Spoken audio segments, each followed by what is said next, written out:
آسمان خدا کے کلام اور اس کا سارا لشکر اس کے منہ کے دم سے بنا۔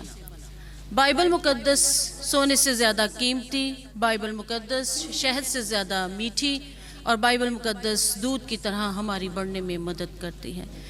خدا کا کلام ہمیں سننے سے برکت ملتی ہے، زندگی ملتی ہے، بخشش ملتی ہے۔ خدا کے کلام پر غور کرنے سے دراصل ہمارے اندر ایمان کی مضبوطی کی مقدار بڑھتی ہے، اور جب ایمان بڑھتا ہے تو ہم اس پر عمل کرتے ہیں۔ ایمان خدا کے کلام کو سننے سے پیدا ہوتا ہے، اور خوف دنیا کی باتوں کو سننے سے پیدا ہوتا ہے۔ اس لیے رومیو کی کتاب میں لکھا ہے، پس ایمان سننے سے پیدا ہوتا ہے، اور سننا مسیح کے کلام سے۔ آج کی بائبل مقدس کا جو حوالہ ہم نے پڑھا وہ رومیو کی کتاب، اس کا 8 باب اور اس کی 2 سے 3 آیت تک۔ کیونکہ زندگی کی روح کی شریعت نے مسیح یسوع میں مجھے گناہ اور موت کی شریعت سے آزاد کر دیا، اس لیے کہ جو کام شریعت جسم کے سبب سے کمزور ہو کر نہ کر سکی وہ خدا نے کیا، یعنی اس نے اپنے بیٹے کو گناہ آلودہ جسم کی صورت میں اور گناہ کی قربانی کے لیے بھیج کر جسم میں گناہ کی سزا کا حکم دیا۔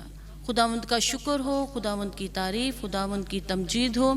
آج کا جو میرا عنوان ہے وہ ہے گناہ کے خوف سے رہائی، یعنی کہ فیئر آف گڈس۔ ہم نے بائبل مقدس کی تلاوت کی، بائبل مقدس میں سے سنا کہ رومیو کی کتاب میں ہم نے کیا پڑھا۔ پالوس رسول جو ہیں وہ روم کی کلیسیا سے ملاقات کا ارادہ رکھتے ہیں، اس لیے پالوس رسول کا خط جو ہے وہ روم کی کلیسیا کے نام ہے۔ پالوس رسول خدا کی شریعت کے مقصد پر بات کرتے ہیں کہ خداوند کی روح کی قدرت بیان کرتے ہیں۔ ایمان کے خدا کے ساتھ صلح ہوتی ہے، اور خدا کا روح اس گناہگار اور موت کے قبضے سے آزاد کر دیتا ہے۔ اس لیے میرے عزیزو، جو ہم نے آیت پڑھی اس میں ہم دیکھتے ہیں کہ کلام مقدس کی یہ آیت ہمارے سامنے 2 قسم کی شریعت پیش کرتی ہے، یعنی یسوع مسیح میں زندگی کی روح شریعت اور ابلیس میں گناہ اور موت کی شریعت۔ یہاں پر روحانی روح کی بات کی جا رہی ہے، فضل، روح، نجات کی روح کی بات کی جا رہی ہے، کیونکہ موت اٹل ہے۔ جو کوئی اس دنیا میں پیدا ہوا ہے اس کو مرنا ہے۔ دنیا کی شریعت سے نکل کر وہ زندگی کی شریعت میں شامل ہوتا ہے۔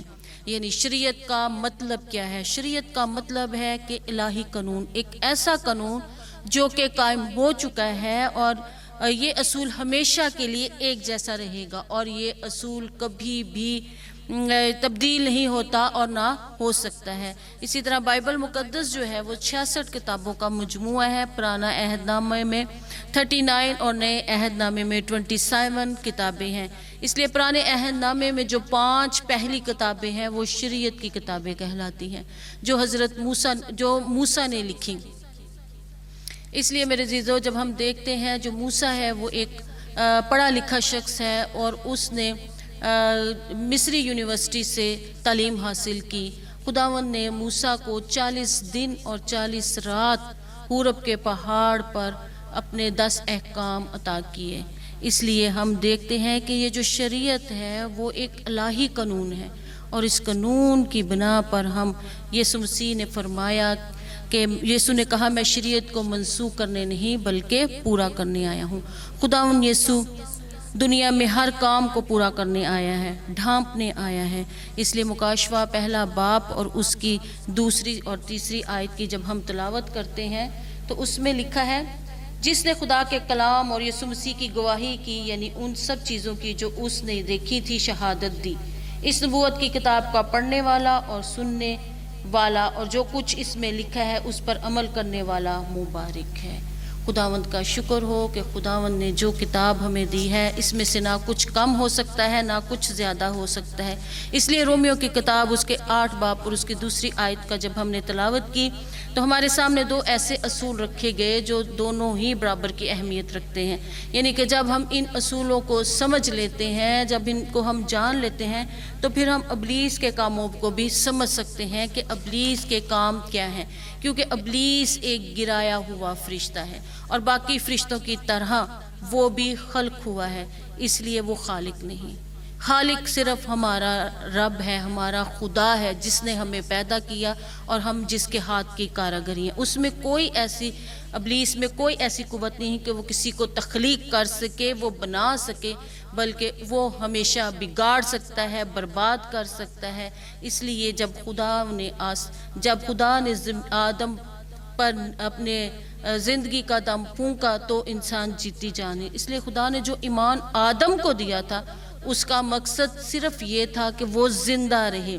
تو جب ابلیس نے اس پر قبضہ کر لیا تو ایمان کی قوت کا الٹ استعمال ہوا، اور پھر ابلیس انسان کے اندر خوف پیدا کرتا ہے۔ جب آدم نے باغ عدن میں گناہ کیا تو خوف اس کی زندگی میں داخل ہو گیا۔ جب داخل ہو گیا تو جو سب سے پہلا لفظ اس نے خدا سے کہا، پیدائش 3 باب اس کے 10 آیت میں ہم دیکھتے ہیں، وہ یہ تھا کہ میں نے باغ میں تیری آواز سنی اور میں ڈرا۔ جب اس نے باغ میں خدا کی آواز کو سنا تو وہ ڈرا۔ اس سے پہلے جب خدا ان سے ملنے آتا تھا صبح سویرے ٹھنڈے وقت پہ، تو وہ جب خدا اس کو آواز دیتا تھا تو وہ خدا سے ملاقات کے لیے آتا تھا، لیکن اس سے پہلے وہ کبھی نہیں ڈرا، کبھی خوف زدہ نہیں ہوا۔ لیکن جب اس نے خدا کی آواز کو سنا، جب اس نے ابلیس کے بہکاوے میں آ گیا تو اس نے ابلیس کی آواز، خدا کی آواز کو جب سنا تو اس نے کہا کہ میں ڈرا، خوف زدہ ہو گیا۔ ایمان جو اس کے دل میں تھا وہ خوف میں تبدیل ہو گیا، خوف اس کے اندر داخل ہو گیا۔ اسی وجہ سے ایمان اور خوف کا گہرا تعلق ہے۔ خدا کا کلام سچا ہے لیکن ابلیس میں کوئی سچائی نہیں۔ اب ہم سمجھ سکتے ہیں کہ اس دنیا میں جس قوت کو ہم خوف کہتے ہیں وہ در حقیقت آدم کا ایمان ہے۔ اس لیے جب اس نے ابلیس کے آگے اپنے گھٹنے ٹیک دیے، اسی وقت موت اور گناہ کی شریعت نے زندگی کی شریعت کی جگہ لے لی۔ اس وقت تک آدم موت کو نہیں جانتا تھا، وہ صرف اتنا جانتا تھا کہ اس نے زندہ رہنا ہے، وہ صرف خدا کو جانتا تھا، خدا کے کلام کو جانتا تھا، زندگی کو جانتا تھا۔ جب اس نے خدا کے کلام کے برخلاف عمل کیا تو اس وقت روح میں موت داخل ہوگی، یعنی کہ روحانی موت۔ اس وقت 3 لوگوں کو سزا ملی، آدم کو، حوا کو اور ابلیس کو۔ ابلیس جو کہ شیطان کے اندر داخل ہو گیا اور اس نے اس کو ورگلایا، اس طور پر ان تینوں کو سزا ملی۔ اس نے موت اور گناہ کی شریعت کو قبول کر لیا، جس نے آدم کو خدا سے جدا کر دیا۔ جب آپ اپنے آپ کو خدا سے اور اس کے کلام سے جدا کر لیتے ہیں تو آپ زندگی کو اپنے آپ سے جدا کر لیتے ہیں۔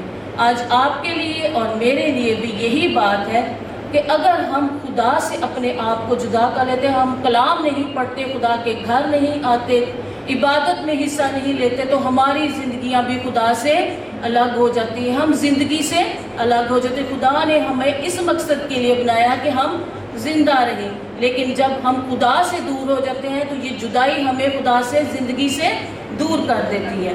آدم نے بھی اپنے آپ کو زندگی سے جدا کر لیا۔ جو لوگ وقت پر خدا کا وقت اس کو نہیں دیتے وہ زندگی سے اور خدا سے دور ہو جاتے ہیں۔ اس لیے وہ پہلے روحانی موت مرا، پھر جسمانی موت مرا اور موت اس پر غالب آ گئی۔ جب تک آدم خدا کی فرما برداری میں چلتا رہا وہ زندہ رہا، وہ خوش رہا، وہ خدا کے ساتھ ہر روز ملاقات کرتا تھا۔ لیکن جیسے ہی گناہ اور نافرمانی، سب سے پہلے ہماری زندگیوں میں نافرمانی داخل ہوتی ہے۔ آج بھی ہمارے اندر نافرمانی کی بہت روح ہے، چاہے بچے ہوں چاہے بڑے ہوں، نافرمانی ہم میں نہیں ختم ہوتی۔ اس لیے جو بچے یہاں بیٹھے ہیں وہ اس بات کو سمجھیں کہ نافرمانی ہمیں گناہ کی طرف لے کے جاتی ہے، اس کی ہمیں سزا ملتی ہے۔ اس لیے فرما برداری جو ہے وہ ہمارے لیے بہت ضروری ہے۔ لیکن جو ہی اس نے خدا کی نافرمانی کی وہ زندگی سے الٹ رستے پر چلا گیا، یعنی موت کی طرف چلا گیا۔ موت نے زندگی کی جگہ لے لی، موت کی قوت اس پر غالب آ گئی۔ اس سے پہلے نہ دکھ تھا، نہ تکلیف تھی، نہ پریشانیاں تھی، نہ بیماریاں تھی، اس وقت تک دنیا میں کچھ نہیں تھا۔ جیسے ہی آدم نے نافرمانی کی ویسے ہی دکھ، تکلیف، پریشانیاں، بدحالیاں انسان کی زندگی میں داخل ہو گئی اور وہ پریشان ہو گیا، خوف اس کے اندر داخل ہو گیا۔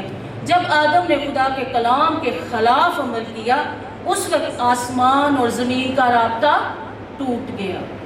آسمان اور زمین کا رابطہ ٹوٹ گیا۔ جب ایسا ہوا تو زندگی کی شریعت کے برعکس کام ہوا، اور موت اور شریعت نے اس شریعت کی جگہ لے لی جو زندگی کی شریعت تھی۔ خدا کے ہاتھ میں جو زندگی تھی وہ ابلیس کے ہاتھ میں آ کر موت کی شریعت بن گئی۔ اس لیے میرے عزیزوں، فلپیو 2 باب اس کی 8 آیت میں ہم دیکھتے ہیں، ہم سحر کے ساتھ مل کر تلاوت کرتے ہیں اس کی۔ فلپیو 2 باب اس کے 8 آیت۔ اور انسانی شکل میں ظاہر ہو کر اپنے آپ کو پست کر دیا، اور یہاں تک فرمانبردار رہا کہ موت بلکہ صلیبی موت کو گوارا کی۔ اسی طرح خدا نے بھی اس سے بہت سربلند کیا اور اس سے وہ نام بخشا جو سب ناموں سے اعلیٰ ہے۔ کہ نسل انسانی ایک ہولناک اور مشکل کا شکار ہو گئی، یعنی خدا اس کو گناہ کہتا ہے، نافرمانی کو گناہ کہتا ہے، لیکن خدا کے عظیم محبت کے باعث اس نے ہمارے بحالی کے لیے ایک رستہ بنایا، اور ہم پھر اس کے دوست بن گئے۔ یوحنا کی کتاب میں لکھا ہے کہ خدا نے دنیا سے ایسی محبت رکھی کہ اس نے اپنا اکلوتا بیٹا، تاکہ جو کوئی اس پر ایمان لائے ہلاک نہ ہو بلکہ ہمیشہ کی زندگی پائے۔ پھر خدا نے اپنے بیٹے کو اس دنیا میں بھیجا تاکہ انسان کے ساتھ جو ٹوٹا ہوا رابطہ تھا وہ دوبارہ جڑ جائے، بحال ہو جائے۔ جب یسوع مسیح نے اپنے آپ کو اس عظیم قربانی کے لیے پیش کیا، اپنے خون سے ہمیں خریدا اور ہر دکھ تکلیف پریشانی اپنے اوپر لے لی، تو یسوع نے ہمارے لیے ایک قیمت ادا کی میرے عزیزو۔ اس نے اپنے قیمتی خون سے ہمارے لیے ایک قیمت ادا کی۔ صرف ابلیس کے کاموں کو برباد کرنے نہیں آیا، بلکہ اس لیے بھی کہ ہمیں موت کے خوف سے رہائی دلائے، جو ان بندھنوں سے آزاد کرے جو اس خوف سے پیدا ہوئی تھی۔ موت کا ڈر گناہ اور موت کی شریعت کا نتیجہ ہے۔ کوئی بھی شخص یہاں پر بیٹھے ہوئے بھی، آپ بھی اپنی زندگی میں سوچتے، کوئی شخص مرنا نہیں چاہتا۔ ہر ایک شخص کو موت سے خوف آتا ہے، چاہے وہ بچہ ہو، چاہے وہ بوڑھا ہو، چاہے وہ جوان ہو، ہر ایک انسان موت سے ڈرتا ہے۔ خدا کی تعریف، خدا کی تمجید، خدا کی پرستش کہ وہ ہمارے لیے اچھے سے اچھا انتظام کرتا ہے، ہماری بہتری کے لیے، ہماری بھلائی کے لیے، تاکہ ہم زندگی پائیں اور کثرت سے پائیں۔ خدا کی تعریف اس لیے کہ یسوع مسیح ہمیں ان بندھنوں سے آزاد کرنے آیا، کیونکہ موت کی قوت کو مٹانے کے لیے ضروری تھا کہ یسوع مسیح دونوں یعنی روحانی اور جسمانی عالم میں شریعت کی لعنت کو اپنے اوپر لے لیتے۔